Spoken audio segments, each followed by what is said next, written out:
pagod na ang rider pero marami pa rin kailangang isipin. Kita, gastos, panganib sa trabaho. Heto ang tatlong dahilan kung bakit mabigat ang trabaho ng isang rider. Una, hindi garantisado ang sapat na kita. Sa platform work, hindi garantisado na sapat ang kita araw-araw.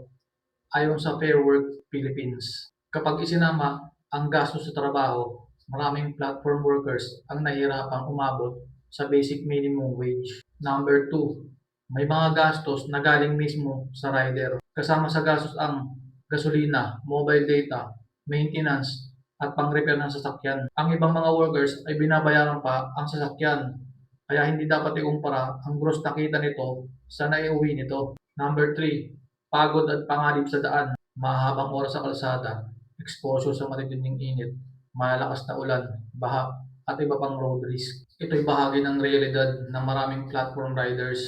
Hindi lang kita ang pinag-uusapan dito, kaligtasan at kalusugan din. Kaya bago natin husgahan ang mga rider na patuloy na bumabiyahe, isipin din natin ang nasa likod ng bawat biyahe, pagod, kita, gastos, at panganib sa daan.